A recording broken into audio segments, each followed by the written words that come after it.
Namibia has been a long-standing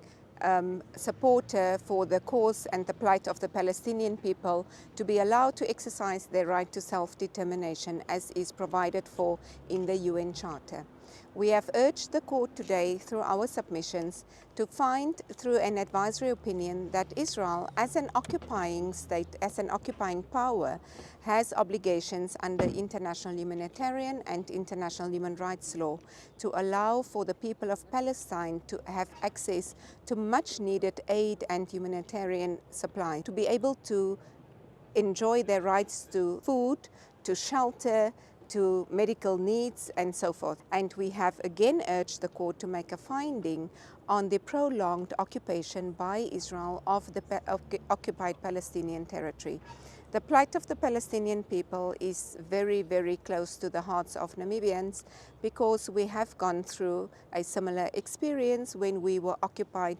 for a very long time by apartheid South Africa, and that is why we have a moral obligation to support the people of Palestine to exercise their right to self-determination. It was the persistence and the solidarity of the international community at the time when Namibia was waging its fight for liberation from the occupation of apartheid South Africa. At the time, many states stepped in on behalf of Namibia to ensure that we obtain our independence and that we are able to exercise our right to self-determination. Israel has obligations under international humanitarian and human rights law, and that there should be accountability for the violation of those obligations. The refusal of access to aid for the Palestinian people has resulted in many children dying as a result of malnutrition, and also for the people finding themselves trapped in a situation where they have no hope, no means for survival, and where their livelihoods are being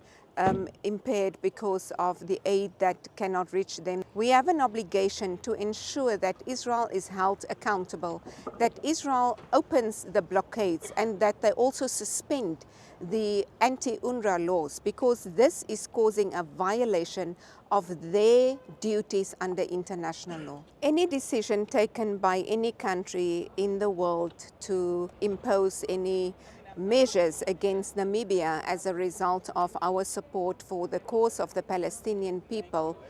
will be dealt with at the time when it occurs. Namibia has no intention of not continuing to support the people of Palestine in their quest for self-determination. The Republic of Namibia already approved in 2024 measures in the furtherance of the right to self-determination of the people of Palestine. One of those measures include preventing ships from docking in any of our harbors for whatever reason, if it carries ammunition or any other supplies for Israel in the prolonging of its occupation of Palestine, and also in the violation of the rights of the people of Palestine.